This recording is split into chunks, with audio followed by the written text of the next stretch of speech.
Hey guys, welcome back to my channel. This is another episode of Allie's Vintage Camera Alley, and today I'm starting 2024 off with another camera review. This time it is probably the oldest camera in my collection, and I've been really excited to share this one with you guys. If you follow me on Instagram, you probably have seen the teasers already. I've been working on this for a while, but this video is going to be about the Rolleiflex Original, or the original Rolleiflex camera. It's probably the oldest camera in my collection. It's about almost 100 years old, and I'll get into that and how I know that. And yeah, I'll tell you the story about how I got this camera.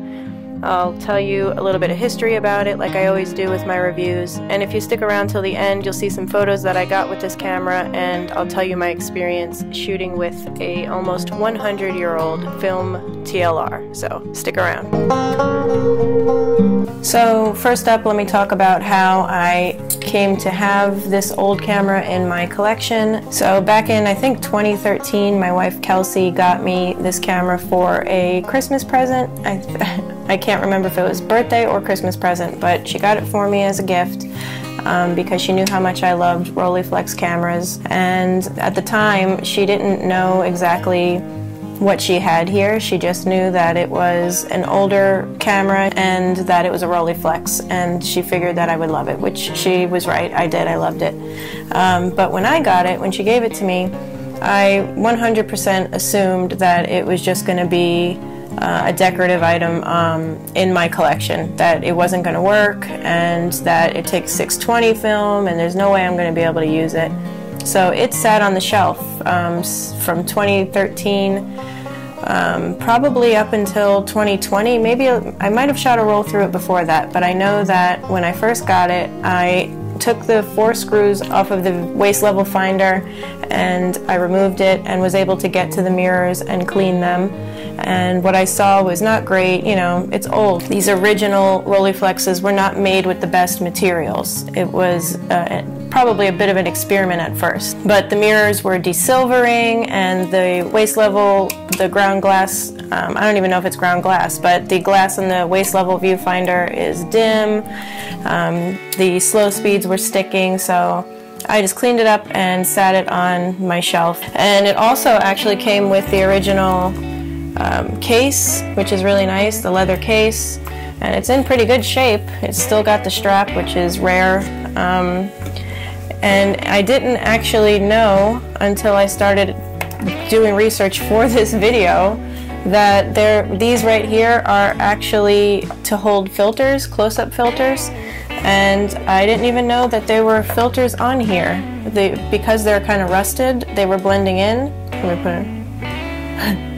They were blending in, so I didn't even know that's what these were. They were in here this whole time. So it was a nice present, and it's special to me for that reason. But in 2020, as I got into film more and I started to see that there were more companies that sell re-rolled 120 film onto 620 spools, so it was a little bit more available for me to even try. I haven't yet tried respooling it myself, but I might get into that in the future. But I did buy a couple rolls of 620 film from the Film Photography Project website, and I was excited to try it out. So I took some test shots with it, which I was really excited to find that the camera was working and that the speeds, I think up to 1/25 were working, and I'll get to my experience with it later. But first I want to talk a little bit about the history of the camera. So as I said, this is an original Rolleiflex, which means it's one of the original models that was made when Frank and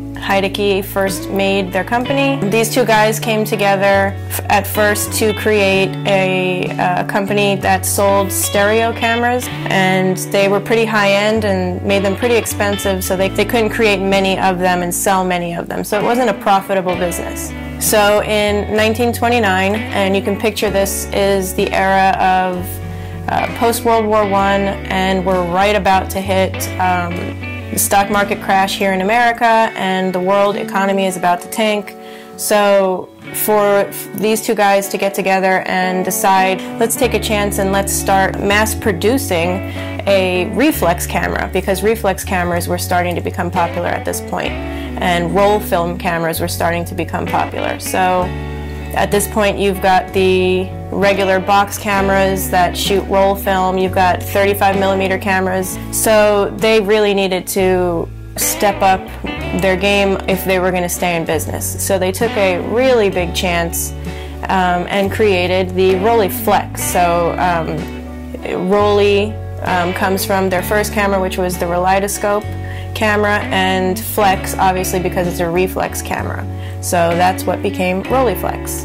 And obviously we know today that that risk paid off. Everybody in the film community especially knows what a Rolleiflex is. That is a very well-known brand. I think we all associate that with high-end and high-quality cameras. So their risk really paid off in a time where it could have been really, really bad. So they created the camera to take 1:17 film, which was mostly used in like the Kodak box cameras and things like that, but those box cameras didn't have what the Rolleiflex had, which was a really nice lens, the ability to focus, and the ability to set your shutter speed and your aperture. So the first Rolleiflex was created in January of 1929, and they were created up until February of 1932.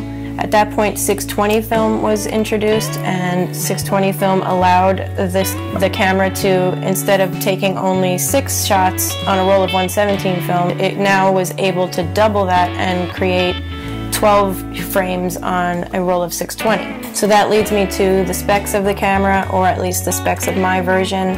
And there were 2 types of lenses for the original Rolleiflexes. Mine has the, let's see, focus. Mine has the Tessar f4.5. It's a 75mm lens, the taking lens. And the other version would have been the Tessar 3.8. And then the viewing lens is a Hydoscope and a Stigmat lens, and that was a 75mm but f3.1, so it's a little more wide open because it's just the viewing lens. And then you've got the shutter on this camera, which is, that's to cock the shutter, and then that's to take the picture. And you've got a Compure shutter, which I personally have not had good experiences with Compure shutters. They tend to be very delicate. I've had a lot of nightmares with cameras that have Compure shutters in them, so that was another reason I didn't think I was ever going to get to shoot with this camera. But that being said, you do have to be careful with these kinds of shutters. They do have tensionings. If you're using high speeds or bulb or T setting, which this camera has, you do not want to cock the shutter first before you set your speed. You want to set your speed to those settings and then cock your shutter and take the picture. Otherwise you risk damaging the shutter. And then you've got your focusing knob on the side here. You've got the window back here to tell you what frame number you're on. There's a button here. Mine sticks a little bit to open up the waist level viewfinder, and then when you want to view the viewfinder a little better, this folds over, you hold it, and you look down into the, down into your viewfinder. And then my version also has the unhinged back, so the back just comes completely off to load your film. So all of these things I'm mentioning are all the ways that you can decipher what age your camera is, when your Rolleiflex was approximately created. So in my research, there was a couple websites that helped me to figure out when my Rolleiflex was made. I will leave a link down to my article, because every review I do always has a corresponding article that I wrote out.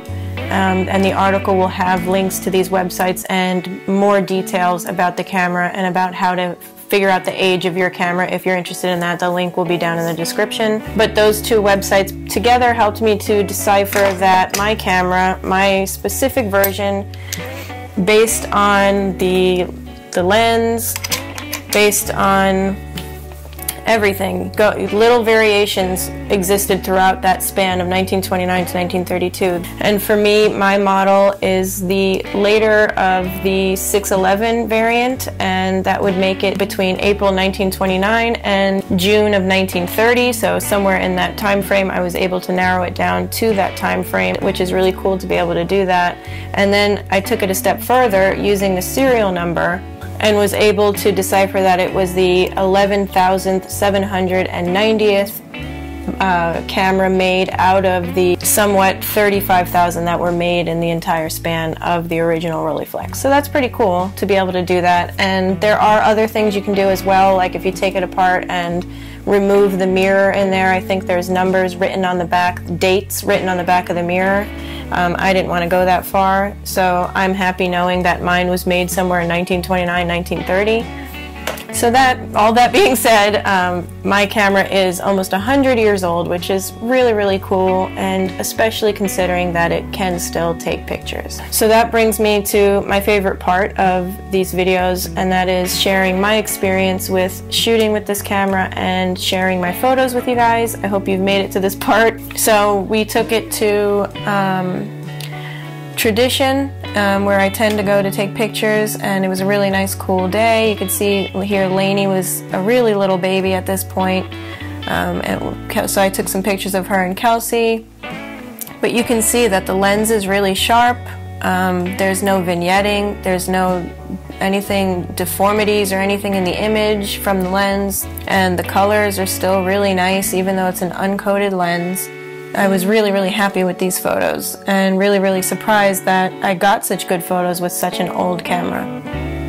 Another thing that I found with taking pictures with this camera after I developed the film was that the frame size was not perfectly square. It was more like, instead of 1:1, it was more 1 to 1.5, so like 8:9, something like that. I'm not sure why that is. I'm not sure if that was changed later on. Maybe it was just like that for this variation. I'm not sure. Maybe if you guys know, let me know in the comments. But then we took another trip to downtown Stuart. Is another place I love to go to take pictures on the water, and this was at Golden Hour. And I really, really love how these came out. I think this was Ektar, I think, and I don't use Ektar often, and I really liked these. And another issue came up for me with those pictures, and you could see here that there were streaks or lines in the photos. If you zoom in, you can see that there are like these blue lines. They almost look like they must have been scratches on the film. Either scratches on the film or something happened in development. I'm not really sure because I don't remember, because I took these pictures a while ago. You can see it here on this picture of Kelsey under the tree with Lainey. You could see them there, the lines there in the tree trunk. And I really don't know what that is, and that's upsetting. I had a similar incident recently with my Rolly cord, and that issue was caused by the way I loaded the film, that I didn't go over the roller, instead I went under the roller, because that's what I do on my automat. I'm not sure if I did that on this, again, because I shot those rolls a while ago, so I don't remember if I loaded the film incorrectly or not. But they're not too prominent in the photo, which is good because I really like these photos. So that is my experience shooting with this almost 100-year-old camera. I hope you enjoyed this so far. I'm glad that you stuck around this long. If you did, you guys are awesome. What's the oldest camera you guys have shot with? Does anybody have a Rolleiflex original? Let me know. As you guys can tell, I don't have a sponsor for this channel, so if you are looking to buy one, I have affiliate links down below for eBay and for KEH, so if you do decide to buy a camera, if you use my affiliate link, that helps me out, just a tiny little kickback. Also, another cool announcement. As always, I have my zines up for sale, linked below as well. These have been up for a couple years now, and I have a volume 3 and 4 coming out. And I just finished the black and white one, and the color one I'm working on right now, so there will be 2 new zines up for sale very soon, so I hope you'll subscribe and stick around for when I do that, when I release those. That was my break for my sponsor, which is myself, so thank you for sticking through that. So yeah, that's all I have to say about the Rolleiflex original. It's been a really exciting journey shooting with it and researching it and getting to find out the history of Frank and Heidecke and Rolleiflex itself. So I hope you enjoyed this. I've got a lot more to come this year, a lot of plans, so I hope you'll subscribe and hit the thumbs up button. And of course, as always, until next time, stay motivated and keep shooting.